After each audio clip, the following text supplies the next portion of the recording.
Hello and welcome everyone, welcome to our channel the digital educare.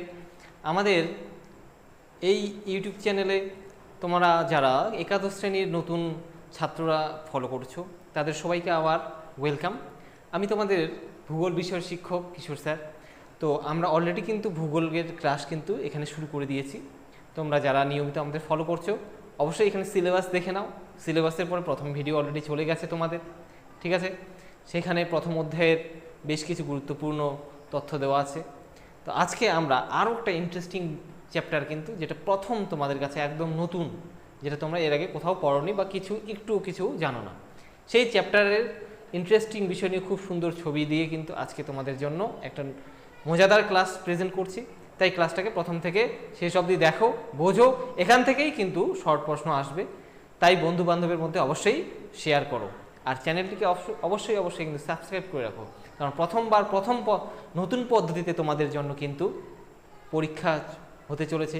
তোমরা হয়তো already সবাই জেনেই গেছো যে সেপ্টেম্বরেই তোমাদের কিন্তু প্রথম যে সেমিস্টার আছে তার পরীক্ষা হতে চলেছে, এবং যে পরীক্ষাটা হবে পুরোটাই এমসিকিউ বেসড, এবং এখানে ওএমআর শিটে কিন্তু পরীক্ষা দিতে হচ্ছে, ঠিক আছে? তো অবশ্যই ক্লাসগুলোকে মনোযোগ দিয়ে দেখে নাও, শুনে নাও, বুঝে নাও। বুঝলেই ভূগোলের 90% এমসিকিউ প্রশ্নের উত্তর কিন্তু হয়েই যায়, ঠিক আছে? তার সঙ্গে সঙ্গে ইম্পর্টেন্ট জায়গাগুলো অবশ্যই নোট ডাউন করে রাখো, বইয়ে আন্ডারলাইন করে রাখো। কিন্তু এই থিওরিগুলো যখন তোমাদের কাছে একদম নতুন, এগুলো না বুঝলে তোমরা কোনোদিন এই বিষয়টাকে ভালোবাসতে পারবে না, বা এই জায়গাগুলোকে সঠিক উত্তর করে আসতে পারবে না।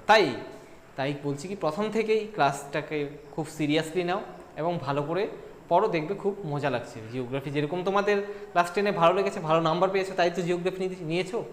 তো এবারেও কিন্তু তোমাদের ভালো লাগাতে হবে, একটু খাটতে হবে, পড়তে হবে, দেখবে ভূগোল খুবই মজাদার বিষয়, ঠিক আছে? কারণ তোমরা এখানে পৃথিবীর মধ্যে যা কিছু দেখছো তার বর্ণনা একমাত্র কোথায় পাবে? ভূগোল পাবে। তার ব্যাখ্যা, বর্ণনা কি, কোথায়, কেন, তার উত্তর এর আগের ক্লাসে আমি বলেছিলাম, কিন্তু তার উত্তর কিন্তু ভূগোলেই আছে, ঠিক আছে? তো আর কথা না পেরিয়ে আজকে যে ইন্টারেস্টিং বিষয়টা সেটাকে আমি শুরু করছি। আজকে তোমাদের জন্য নিয়ে এসেছি সেকেন্ড চ্যাপ্টারে পৃথিবীর, আমাদের এই যে পৃথিবী, আমাদের যে সৌরজগৎ, সেই পৃথিবীর উৎপত্তি কীভাবে হয়েছে কোনোদিন ভেবেছো? পৃথিবীর জন্ম কীভাবে, কোথা থেকে সৃষ্টি হলো, কেউ কি বলতে পেরেছে? পারেনি, কিন্তু বিজ্ঞানীরা তার ব্যাখ্যা দিতে চেষ্টা করেছেন, ঠিক আছে? আজকে সেই পৃথিবীর উৎপত্তি সংক্রান্ত তত্ত্বই আমরা পড়ব। যে আগে বা যবের থেকে বিজ্ঞান তার যাত্রা শুরু করেছে, তখন থেকে পৃথিবীর উৎপত্তি সংক্রান্ত কতদূর আবিষ্কার করতে পেরেছে, কি আবিষ্কার রয়েছে, কি আলোচনা রয়েছে, সেগুলোই কিন্তু এক এক করে আমরা কমপ্লিট করব। আজকে যেটা পড়ব আমরা, সেটা হলো পৃথিবীর উৎপত্তি সংক্রান্ত যে মতবাদগুলো আছে, সেই ধ্রুপদী মতবাদ বা ক্লাসিক্যাল থিওরি যেগুলো প্রথম আবিষ্কার হয়েছে, সেই মতবাদগুলো পড়ব। এবার পৃথিবীর উৎপত্তি সংক্রান্ত মতবাদগুলো পড়ার আগে পৃথিবীর উৎপত্তি সংক্রান্ত কতগুলো পরিভাষা, কতগুলো শব্দ, কতগুলো টার্মস জানতে হবে, যেগুলো না জানলে কিন্তু আমরা এই যে থিওরিগুলো বা হাইপোথেসিসগুলো আছে, সেগুলো কিন্তু, তত্ত্বগুলো কিন্তু ভালো করে আমরা বুঝতে পারবো না, ঠিক আছে? এর মধ্যে কিছু জানা শব্দ আসবে, কিছু অজানা শব্দ আসবে। দেখো, যেরকম প্রথমেই তোমাদের আছে কি, মহাবিশ্ব, ঠিক আছে? মহাবিশ্ব প্রথমেই রয়েছে তোমাদের জন্য কি, মহাবিশ্ব। এই মহাবিশ্ব কি, দাঁড়াও, এই কালিটা দেখা যাচ্ছে না, কালো রংটাই ঠিক হবে। মহাবিশ্ব, ঠিক আছে? মহাবিশ্ব বা ব্রহ্মাণ্ড, বা ইংরেজিতে কি বলে, ইউনিভার্স। শব্দটা একটু পরিচিত তোমাদের কাছে। তো কাকে বলে ইউনিভার্স?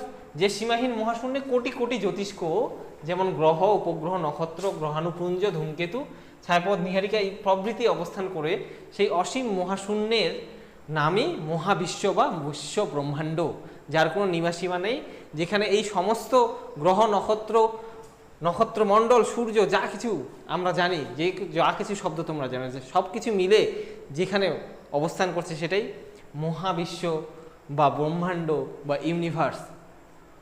এই চ্যাপ্টার পড়ার সঙ্গে সঙ্গে তোমাদের একটু করতে হবে কি, যখন আকাশ পরিষ্কার হয়ে যাবে, সেই সময়টা একটু খোলা আকাশে শুয়ে একটু আকাশের দিকে তাকিয়ে থাকবে, ইমাজিন করবে ব্যাপারগুলো, এগুলোকে এখানে যা ক্লাসে দেখছো এগুলোকে একটু দেখার চেষ্টা করবে। এই সময় তো সম্ভব নয়, যখন আকাশ পরিষ্কার থাকবে, রাতের আকাশে দেখবে মনও শান্ত হয়ে গেছে, এবং এই যে বিষয়গুলো তোমরা পড়ছো এগুলোকে খুব ইন্টারেস্টিংলি তোমরা কানেকশন করতে পারছো। ঠিক আছে, দেখো ইউনিভার্সের একটা ছবি কিন্তু দেখেছি এখানে পাশে। দেখো এখানে দেখাচ্ছে কি, এই যে এখানে তোমরা হয়তো দেখে এখন ছবিটা অত ভালোভাবে বুঝতে পারছো না, একটু পরেই বুঝতে পারবে। এখন শুধু জাস্ট দেখে নাও ইউনিভার্স, যেখানে কত যে স্টার, কত যে সূর্যের মতো, কত সূর্যের থেকে বড়, সূর্যের থেকে ছোট অজস্র অগন্তি নক্ষত্র, গ্রহ, জ্যোতিষ্ক যা কিছু আছে সবগুলোই মিলেই কিন্তু ইউনিভার্স। এর মধ্যে কিছু কিছু শব্দ তোমরা একদম নতুন শুনছো। ছায়াপথ জানা আছে তোমাদের, ছায়াপথ একটু, কিন্তু নীহারিকা তোমরা জানো না। ঠিক আছে, ধূমকেতু এগুলো তোমাদের কাছে নতুন। ঠিক আছে, এক এক করে সবগুলোই জানা যাবে, কোনো সমস্যা নেই। এবার রয়েছে কি মহাকাশ বা স্পেস কাকে বলে। স্পেস তো শুনেছো, কিন্তু এই মহাকাশ বা স্পেস বলতে কি বলা হচ্ছে? অনন্ত ও অসীম মহাবিশ্বের যে অংশে পৃথিবীর বায়ুমণ্ডল অতিক্রম করে বহু দূর বিস্তৃত। অর্থাৎ পৃথিবীর বায়ুমণ্ডল কত পড়েছে মনে আছে ক্লাস 10-এ? কি ভূপৃষ্ঠ থেকে 10,000 কিলোমিটার। তারপরে যে বহুদূর বিস্তৃত আকাশ, আকাশ বললে ভুল হবে, এটা মহাকাশ, যে শূন্য স্থান যেখানে গ্রহ নক্ষত্র পরিবার, সৌরমণ্ডল সমস্ত কিছু অবস্থান করছে, তাকে বলা হচ্ছে কি মহাকাশ। অর্থাৎ অন্যভাবে বললে কি বলা হবে, পৃথিবীর অ্যাকচুয়ালি এরকম ব্যাপারটা, মহাবিশ্ব আর মহাকাশের মধ্যে একটা মিনিমাম পার্থক্য রয়েছে কি, এই যে আকাশ আমরা দেখতে পাচ্ছি বা যেটা আমরা পড়েছি যে ভূপৃষ্ঠ থেকে 10,000 কিলোমিটার পর্যন্ত পৃথিবীর বায়ুমণ্ডল, তারপরের যে আকাশটা তাকেই বলা হচ্ছে কি মহাকাশ। ঠিক আছে, অন্যভাবে কি বলা যায়, space is an empty place beyond the earth. আর্থের পরে একটা হচ্ছে কি এমটি, শূন্য স্থান। ঠিক আছে, যেখান থেকে অন্যান্য গ্রহ নক্ষত্র উপগ্রহগুলো কিন্তু কি হয়, এর অন্তর্গত হয়। ঠিক আছে, এই অসীম মহাকাশের অন্তর্গত। এবার দেখো কি রয়েছে, এবার রয়েছে কি জ্যোতিষ্ক, যাকে বলা হচ্ছে কি, আবার জ্যোতিষ্ককে বলা হচ্ছে লুমিনাস বডি। দেখো এই জ্যোতিষ্ক বা লুমিনাস বডি কি, জ্যোতিষ্ক মহাকাশে ভাসমান সমস্ত আলোকিত বস্তু বা আলোর বিন্দুকেই কি বলা হয়, জ্যোতিষ্ক বলা হয়, লুমিনাস বডি। যেমন নক্ষত্র, গ্রহ, উপগ্রহ, উল্কা, ধূমকেতু প্রভৃতি। এবার ভালো করে বুঝে নাও, দেখেছো এই জ্যোতিষ্ক বললে কাকে বোঝা হচ্ছে? কোনো গ্রহ বা নক্ষত্রকে পার্টিকুলারলি বলা হচ্ছে না। লুমিনাস বডি, জ্যোতিষ্ক শুনে মনে হবে তোমাদের বোধহয় কোনো মানে জ্বলন্ত, যার ভিতরে আগুন জ্বলছে সেরকম কোনো বস্তু না। মহাকাশে যে কারণে আমরা অন্য গ্রহকে দেখতে পাই, অর্থাৎ কি সূর্যের আলো অন্য গ্রহের উপর পড়ছে, সেই গ্রহটা কি উজ্জ্বল হয়ে যাচ্ছে, সে আলোকিত হয়ে যাচ্ছে। যেরকম করে আমরা চাঁদকে দেখতে পাচ্ছি, তাই না? চাঁদের তো নিজস্ব আলো নেই, কিন্তু চাঁদকে তো দেখতে পাচ্ছি, তাই তো? এরকম করে অন্য গ্রহগুলো দূরে আছে জন্য দেখতে পাচ্ছি না, কিন্তু দূরবীক্ষণ যন্ত্রের সাহায্যে কিন্তু আমরা, পেরিস্কোপের সাহায্যে কিন্তু, যে পাওয়ারফুল যে দূরবীন আছে তার সাহায্যে কিন্তু সহজেই আমরা অন্যান্য গ্রহগুলোকে, নক্ষত্রগুলোকে যেভাবে বিজ্ঞানীরা দেখছে সেভাবে দেখতে পাবো। এই ছবিগুলোও কিন্তু সেভাবেই তোলা। ঠিক আছে, তো এই রকম মহাকাশে কিন্তু নক্ষত্রবাদে অন্যান্য যে বস্তুগুলো আছে সবগুলো, যেগুলো থেকে গা থেকে কি আলো, অন্য কোনো জায়গা থেকে আলো এসে রিফ্লেকশন, প্রতিফলিত হচ্ছে, সেই সব বিষয়ে, সব বস্তুগুলোকেই একসঙ্গে বলা হচ্ছে কি জ্যোতিষ্ক। ঠিক আছে, এবার আরও কিছু পরিভাষা আছে। এবার স্কাই বা আকাশ। স্কাই বা আকাশ কি? স্কাই বা আকাশ হচ্ছে পৃথিবীর বায়ুমণ্ডলের বাইরে অসীম মহাকাশের যে অংশে আমরা দেখতে পাই। পৃথিবীর বায়ুমণ্ডলের বাইরেও কিছুটা দেখতে পাই, তাই না? পাই আমরা রাতের আকাশে কালো। তারপরে কি আমরা, কি মনে হয় রাতের আকাশে আমরা কি সম্পূর্ণটা আকাশটা দেখতে পাচ্ছি? পাই না। যতটুকু আমাদের দৃষ্টিশক্তি, তার বাইরে আরও আমরা কল্পনা যতটা করতে পারি না, তার থেকেও মহাবিশ্ব বড়। এতটা ভেস্ট জিনিস নিয়ে আলোচনা। এর মধ্যে আরও ইন্টারেস্টিং বিষয় আছে, তোমরা ভাবলে এটা পড়তে ইচ্ছে করবে, কিন্তু ভাবতে হবে, বুঝতে হবে, জানার চেষ্টা, সেই আগ্রহ থাকতে হবে। ঠিক আছে, তাহলে যতদূর পর্যন্ত মহাকাশকে আমরা রাতের আকাশে কালো দেখতে পাচ্ছি, সেটাই হচ্ছে কি স্কাই বা আকাশ বলা হচ্ছে। ঠিক আছে, এবার দেখো নতুন শব্দ নীহারিকা, যাকে বলা হয় নেভিউলা। এই নীহার শব্দের অর্থ কি? তুষারকণা। ভালো করে বুঝে নাও, নীহার শব্দের অর্থ তুষারকণা। যে সকল অসংখ্য ধূলিকণা ও পুঞ্জীভূত হাইড্রোজেন ও হিলিয়াম গ্যাসের তৈরি মহাজাগতিক সাদা মেঘ অবিরত পূর্ব থেকে পশ্চিমে ঘূর্ণির মতো বা উজ্জ্বল জ্বলন্ত চরকির মতো ঘুরতে থাকে। অনেকটা পৃথিবীর মতোই, অনেকটা আবার কীরকম, কালী পুজোয় যেরকম করে চরকি জ্বালিয়েছে তোমরা সবাই, কীভাবে ঘুরে, তাই না? দেখছো, এটা নতুন করে বলার কিছু নেই, সবাই আমরা দেখেছি, জ্বালিয়েছি। সেভাবে মহাকাশে এরকম কি কতগুলো ধূলিকণা পুঞ্জীভূত হাইড্রোজেন এবং হিলিয়াম গ্যাসের তৈরি মহাজাগতিক বস্তুকণা এভাবে চরকির মতো ঘুরছে, যাদেরকে কি বলা হয়? নীহারিকা বা নেভিউলা বলা হয়। ঠিক আছে, এবং যাদের থেকে নক্ষত্রের সৃষ্টি হয়েছে তাদেরকেই বলা হচ্ছে কি নীহারিকা। যেমন ওরিয়ন, ক্যাটস আই এগুলো হচ্ছে নীহারিকা। আর এই নীহারিকা দেখতে কিন্তু অনেকটা চোখের মতো, দেখো মানুষের চোখের মতো দেখতে হয়, ঠিক আছে। আরও নীহারিকা বা নেভিউলা যদি তোমরা সার্চ করো তাহলে আরও অনেক ছবি দেখতে পাবে, ঠিক আছে। জাস্ট একটা ছবি আমি রেখেছি, ঠিক আছে। এবার দেখো, এবার পরের পয়েন্ট কি, পরের পরিভাষা, পরের নতুন টার্মস হলো গ্যালাক্সি। শব্দটার সঙ্গে সবাই পরিচিত, কারণ স্যামসাং এই গ্যালাক্সি নামে কি তাদের মোবাইলগুলোকে, তাদের সেটগুলোকে কিন্তু রিপ্রেজেন্ট করে। গ্যালাক্সি শব্দটার মধ্যে বিশাল বড় কিন্তু গুরুত্ব, মাহিত্য লুকিয়ে আছে এই গ্যালাক্সি শব্দটার মধ্যে, তাই না? খুব পপুলার ফেমাস একটা ব্র্যান্ড। সেই গ্যালাক্সি নামটা কোথা থেকে পেলো? দেখো, গ্যালাক্সি জিনিসটাই মহান, এই মহান নামটাকে তারা ইউজ করছে। কিভাবে? মহাকাশে অসংখ্য নক্ষত্র, গ্যাসীয় মেঘপুঞ্জ, ধূলিকণার বিপুল সমাবেশকে কি বলা হয়? একসঙ্গে গ্যালাক্সি বলা হয়। পাশে দেখা যাচ্ছে ছবি, অসংখ্য নক্ষত্র, গ্যাস। এখানে সূর্যের মতো কত নক্ষত্র আছে সেটা তোমরা কল্পনাও করতে পারো না, ঠিক আছে। এরকম গ্যালাক্সির মধ্যে কি থাকে? অসংখ্য গ্যাস, নক্ষত্র আর ধূলিকণা নিয়ে এরকম করে একটা, এরকম এই ছবির মতো দেখতে একটা জিনিস মহাকাশে রয়েছে, যেটাকে বলা হচ্ছে কি? গ্যালাক্সি। এটার আয়তন কত বড় হয় একটু বুঝবে এরপরেই পড়লে। মহাবিশ্বে প্রায় 1.7 ইন্টু 10⁻11টি গ্যালাক্সি রয়েছে। ভাবো, সংখ্যাও বলা মুশকিল। আনুমানিক কত? 10,000 কোটিরও বেশি। যেমন আকাশগঙ্গা বা মিল্কি ওয়ে। এটা ইম্পর্টেন্ট কেন? কারণ আমরা এই আকাশগঙ্গা বা মিল্কি ওয়ে গ্যালাক্সিতেই আমাদের এই সৌরমণ্ডল বা সৌরজগৎ অবস্থিত। সূর্য এবং সমগ্র সৌর পরিবার এই গ্যালাক্সির অন্তর্গত। আর আমাদের নিকটতম সর্পিলাকার গ্যালাক্সিটি হলো অ্যান্ড্রোমিডা। এটা অনেকেই আবার ক্লাস 9-এ পড়েছো, মনেও থাকতে পারে, ঠিক আছে। এই হয়ে গেল কি পৃথিবীর উৎপত্তি সংক্রান্ত কতগুলো পরিভাষা, বা পৃথিবী এবং মহাকাশ সম্পর্কিত কতগুলি পরিভাষা বা কি বলবো সেগুলোকে টার্মস বলবো, ঠিক আছে, যেগুলো কিন্তু জানতে হবে এই থিওরিটা পড়ার জন্য। এবার দেখো পৃথিবীর উৎপত্তি সংক্রান্ত মতবাদ। এবার চলে আসলো কিন্তু পৃথিবীর উৎপত্তি, যে অরিজিনাল, যে আসল, যে আমাদের বোঝার আলোচনার জায়গা। সেই এই পৃথিবীর উৎপত্তি সংক্রান্ত সৌরজগৎ সহ অন্যান্য গ্রহ এবং উপগ্রহের যে উৎপত্তি সম্পর্কিত অনেকগুলো মতবাদ রয়েছে। এই মতবাদগুলিকে যুগ এবং কালের সাপেক্ষে আমরা কি দুই ভাগে ভাগ করতে পারি। সেগুলো কি কি? একটা হলো ধ্রুপদী মতবাদ বা ক্লাসিক্যাল থিওরি, যেগুলো অনেক আগে বিজ্ঞান যখন অত উন্নত ছিল না তখন যে থিওরিগুলো আবিষ্কার হয়েছে সেই থিওরি। আরেকটা হলো আধুনিক মতবাদ বা মডার্ন থিওরি। আধুনিক মতবাদ বা মডার্ন থিওরি, যেগুলো যুগের পরিবর্তনে যখন সায়েন্স আরও উন্নত হলো, বিজ্ঞান প্রযুক্তি যখন আরও বৃদ্ধি পেল, যখন আরও বেশি করে দেখা সম্ভব হলো মহাকাশকে, তখন যে থিওরিগুলো, মতবাদগুলো আসলো তাকে বলা হচ্ছে কি? আধুনিক মতবাদ বা মডার্ন থিওরি। তো প্রথমেই চলে আসি কি, এক এক করে আমরা এই দুটো থিওরি আমরা পড়বো, কিন্তু দুটোই সিলেবাসে রয়েছে। প্রথমেই পড়বো ক্লাসিক্যাল থিওরি বা ধ্রুপদী মতবাদ। এই মতবাদগুলোকে আবার কি, এই মতবাদে এখানে তোমাদের সিলেবাসে দুটো মতবাদ রয়েছে। সেগুলো কি কি? একটা হলো কান্টের গ্যাসীয় মতবাদ, আর একটা হলো জিন্স এবং জেফ্রিজের জোয়ারি মতবাদ। এখানে কান্টের সঙ্গে আরেকজন বিজ্ঞানী এসে, এটা লেখা নেই, এখানে লেখা হয়নি, তিনি হলেন কি? ল্যাপলাস। কান্ট এবং ল্যাপলাসের গ্যাসীয় মতবাদ বা এটাকে নীহারিকা মতবাদ বা নেবিউলা থিওরিও বলা হয়ে থাকে, ঠিক আছে। আরেকটা হবে কি? জিন্স এবং জেফ্রিজের জোয়ারি মতবাদ। এমনি একটু দেখো, এখানে ছবি দুটো রেখেছি, এই ছবিগুলোরই ব্যাখ্যা আমরা এখন এক এক করে পড়ব, ঠিক আছে। তো প্রথমেই চলে আসি তাহলে 1 নম্বর থিওরি, যে ক্লাসিক্যাল থিওরি দুটো। সেই ক্লাসিক্যাল থিওরি দুটোর মধ্যে প্রথম থিওরিটা আমরা পড়বো আজকে, যেটা হলো কি?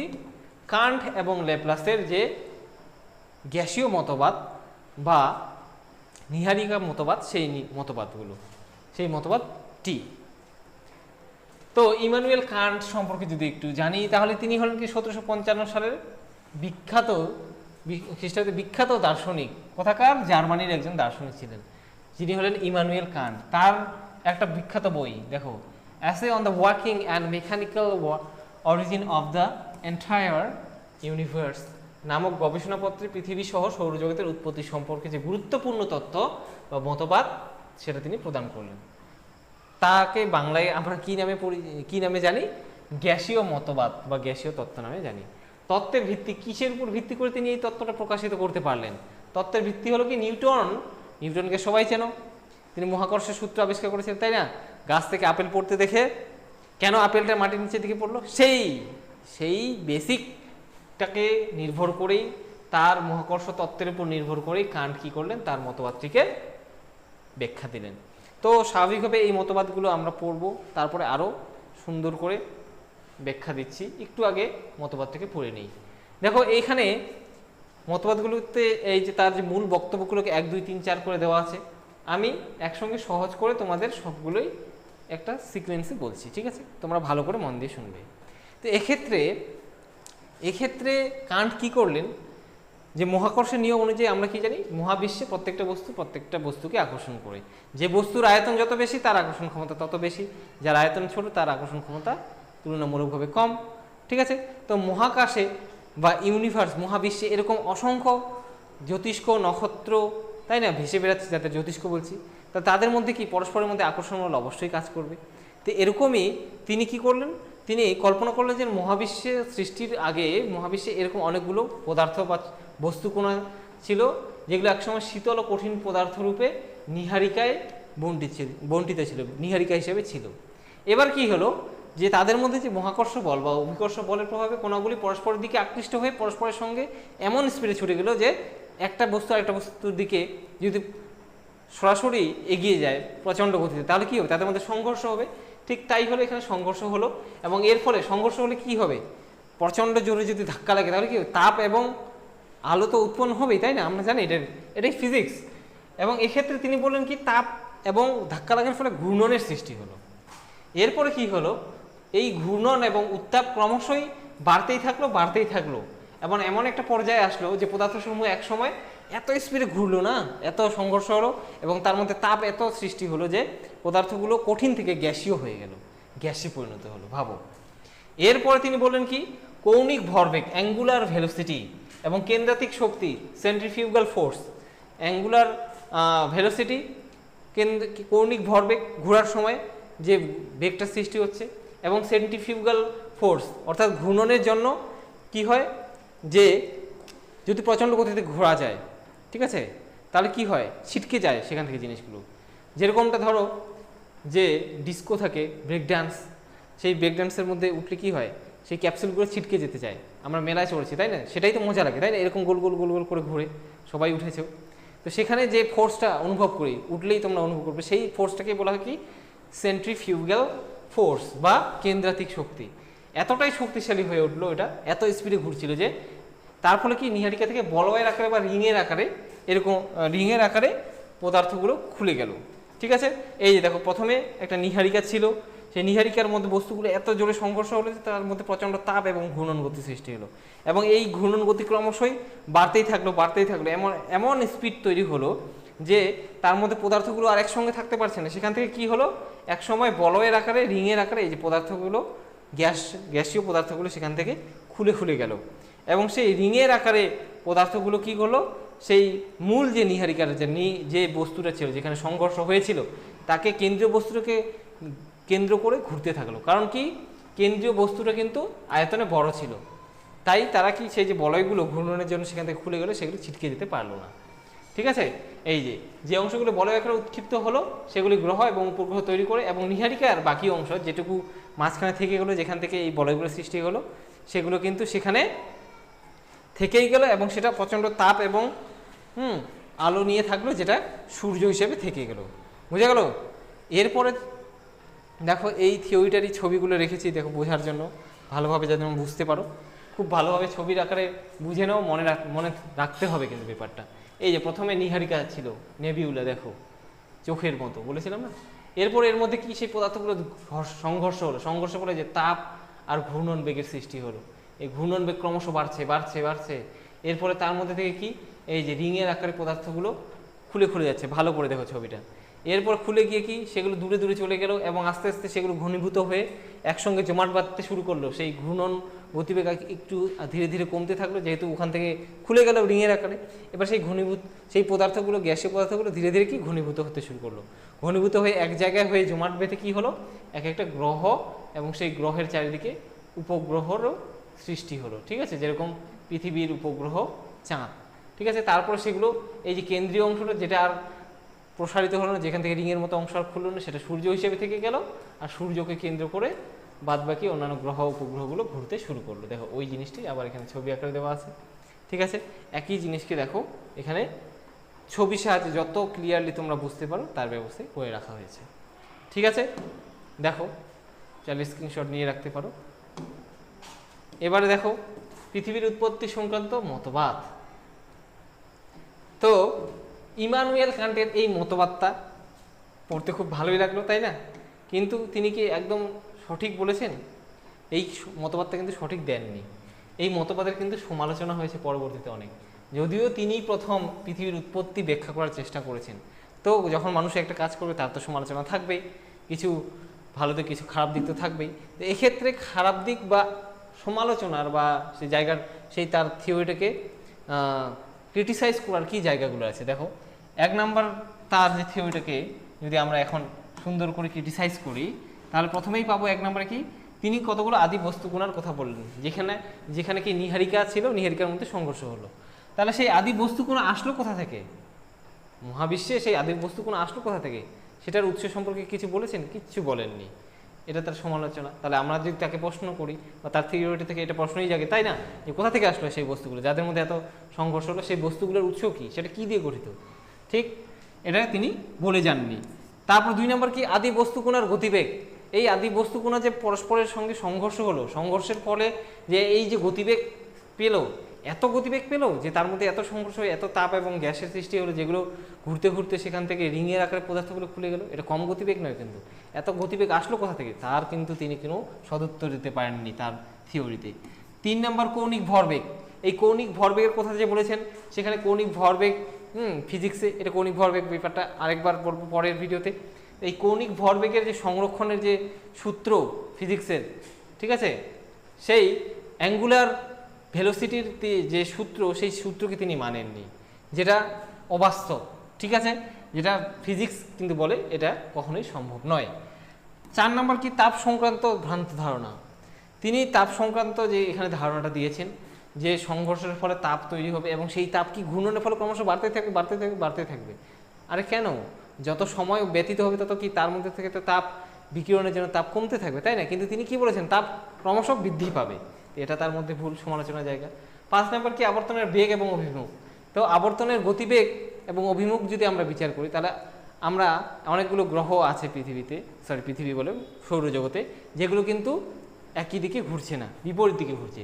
তো যেহেতু নেবুলাটা বা সেই গ্যাসীয় পদার্থটা একই দিকে ঘুরছিল, তাই না, তো সেখানে অন্য দিকে ঘোরার তো কোনো মানেই ছিল না। তো কিভাবে সেগুলোর মধ্যে অন্য দিকে ঘূর্ণন গতি সৃষ্টি হলো? এগুলো হলো তার থিওরির কি সমালোচনা।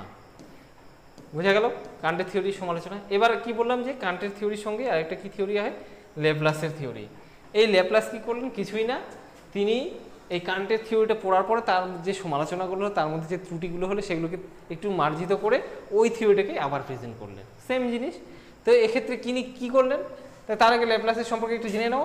পিএস ল্যাপ্লাস হচ্ছেন 1796 কান্টের মতবাদকে তার exposition of the solar system গ্রন্থে সমর্থন করেন এবং তিনি উক্ত মতবাদের কত ত্রুটিগুলোকে দূর করে একটু আরও মডিফাই করে গ্রহণযোগ্য একটা তত্ত্ব দেওয়ার চেষ্টা করলেন। যাই হোক, পৃথিবীর উৎপত্তি সংক্রান্ত তত্ত্ব দেওয়ার চেষ্টা চলছে, খুব সবাই আগ্রহের সঙ্গে দেখছে। তো সবাই উৎসুক যে পৃথিবীর জন্ম কীভাবে হলো, তাই না? তো তখন সেই চেষ্টাই কিন্তু তার সবাই করে যাচ্ছে যে কে একটা বেস্ট থিওরি দিতে পারে। তো তার বক্তব্য কী ছিল? কিছুই না। তিনি কি বললেন? কিছুই না বলতে তিনি যে ভুলটা ছিল কান্টের থিওরিতে, সেটাকে একটু তিনি মডিফাই করলেন। সেখান থেকে তিনি কি বললেন, কান্ট কতগুলো পদার্থের কথা বলেছিলেন যেগুলোর মধ্যে সংঘর্ষ হয়ে কিন্তু নিহারিকার সৃষ্টি হয়েছে। এক্ষেত্রে তিনি কি বললেন, তিনি সরাসরি পদার্থ যে উত্তপ্ত পদার্থ গ্যাসীয় ঘূর্ণায়মান ছিল, যেটাকে তিনি নিহারিকা বললেন, সেই পদার্থগুলোকে উপেক্ষা করে গেলেন, ডাইরেক্ট নিহারিকায় চলে গেলেন। যেহেতু মহাকাশে নিহারিকা দেখা যায়, তো তিনি কি করলেন, সেই পদার্থগুলোকে সেই ঘনবস্তুর কথা না বলে ডাইরেক্ট তিনি বললেন যে নিহারিকার কথাই বললেন। এরপর কি বললেন তিনি, যে গ্যাসীয় পদার্থগুলি শীতল ও সংকুচিত হতে থাকলে এর ঘূর্ণনের বেগ বাড়তে থাকে। তিনি বললেন নিহারিকার মধ্যে পদার্থগুলি যে ছিল সেগুলো সংকুচিত হতে থাকলো এবং শীতল হতে থাকলো, এর ফলে তার মধ্যে ঘূর্ণন বেগ বাড়তে থাকলো। এই বেগ বাড়তে বাড়তে একসময় এমন গতিবেগ পেয়ে গেল যে এর কেন্দ্রীয় অঞ্চলটা, নিরক্ষীয় অঞ্চলটা কি হয়ে গেল, স্ফীত হয়ে গেল। মানে প্রচণ্ড গতিতে ঘোরার জন্য কি হয়ে যাবে, জিনিসটা গোল থেকে এরকম করে চ্যাপ্টা হয়ে যাবে, এরকম শেপের হবে। দেখো এরকম হবে, অনেকটা ইউএফও যে থাকে ভিন গ্রহ থেকে যে আসে জাহাজ বা যন্ত্র, যেগুলোর ছবি তোমরা নেটে বা কোথাও দেখে থাকবে, সেই ইউএফের মতো হয়ে গেল। আসলে জিনিসটা ছিল কি, এরকম বস্তুটা ছিল এরকম গোল, সেখান থেকে ঘূর্ণন গতির জন্য কীরকম হয়ে গেল, এরকম ইউএফের মতো হলো, নিরক্ষীয় অঞ্চলটা প্রসারিত হয়ে গেল। তার ফলে এই একই রকম ঘটনা। তারপর কিন্তু তিনি কি বললেন, নীহারিকা আরও সংকুচিত হতে থাকলে, নিরক্ষীয় অঞ্চলের এক অংশ সংকোচনের অন্তর্গত না হয়ে বলয় আকারে ওজন শীর্ণ হয়ে মহাকাশে নিজ অবস্থানে থেকে যায়। এই বলয় আকারে এখান থেকে খুলে গিয়ে আর ঘুরতে না পেরে সেগুলো কি হলো, একই জায়গায় থেকে গেল বলয় আকারে বিচ্ছিন্ন হয়ে। ঠিক আছে, যখন কেন্দ্রাতিক বল অভিকর্ষ বলকে ছাড়িয়ে যায় তখন এই বলয়টি নীহারিকা থেকে বিচ্ছিন্ন হয়ে ক্ষুদ্র বলয়ে পরিণত হয়। ওই যে নীহারিকা থেকে বলয়ের সৃষ্টি, যেরকম কাণ্ড বলেছিলেন সেম। এবং এই বলয়গুলি শীতল ও ঘনীভূত হয়ে গ্রহ উপগ্রহের সৃষ্টি হয়। ঠিক আছে, নীহারিকার কেন্দ্রীয় অংশটা যেটা উত্তপ্ত থেকেই গেল, তাহলে সেটা কি করবে, সেটা সূর্য হিসেবে থেকে যাবে এবং তার আয়তন বেশি হওয়ার জন্য তার অভিকর্ষ বল বা মহাকর্ষ শক্তি বেশি হবে, সেজন্য তাকে ঘিরে কেন্দ্রীয় অংশটা যে সূর্য হিসেবে থাকবে তাকে ঘিরে অন্যান্য গ্রহগুলো প্রদক্ষিণ করবে। তাহলে সেম ঘটনা কি, সেম থিওরি একটু মডিফাই করে কে ল্যাপ্লাস প্রকাশ করলেন, যেটাও সেজন্যই নীহারিকা মতবাদ বা নীহারিকা মতবাদ বা কি বলবো, যে গ্যাসীয় মতবাদ বা নেবিউলা হাইপোথেসিস নামে কিন্তু পরিচিত হয়ে গেল। ঠিক আছে, এটা অন্য কিছু না। দেখো তাহলে আমরা খুব সুন্দর করে এগুলো পড়ে নিলাম আজকে। এর পরের দিন আমরা যেটা পড়বো সেটা হলো যে মতবাদটা, সেটা হলো কি এই ক্লাসিক্যাল থিওরির আরেকটা মতবাদ, যেটা হলো জোয়ারি মতবাদ। ঠিক আছে, এর জন্য তোমাদের পরের ক্লাসটা অবশ্যই দেখতে হবে। তো আজকে খুব সুন্দর করে, আশা করি তোমরা সবাই খুব ভালোভাবে বুঝতে পারলে ক্লাসটা। তো কীরকম লাগলো পৃথিবীর উৎপত্তি সংক্রান্ত এই তত্ত্বটা, নতুন তত্ত্বটা জেনে বুঝে অবশ্যই কমেন্টে জানিও কী কী সুবিধা অসুবিধা, কী কী ভালো লাগছে না লাগছে নতুন ক্লাসে, নতুন সেমিস্টার সিস্টেমে এসে অবশ্যই জানাও। এবং লাইক শেয়ার সাবস্ক্রাইব কিন্তু অবশ্যই করো, এবং বন্ধুবান্ধবকে জানাও যে এরকম একটা চ্যানেল আসছে ইউটিউবে, যেখানে সবগুলো ভিডিও, সমস্ত ক্লাসের ভিডিও কিন্তু রেগুলারলি তোমরা পেয়ে যাচ্ছ। ঠিক আছে, তো আজকে এই পর্যন্তই। সবাই সুস্থ থেকো, ভালো থেকো, ধন্যবাদ। দেখা হচ্ছে পরবর্তী ভিডিওতে।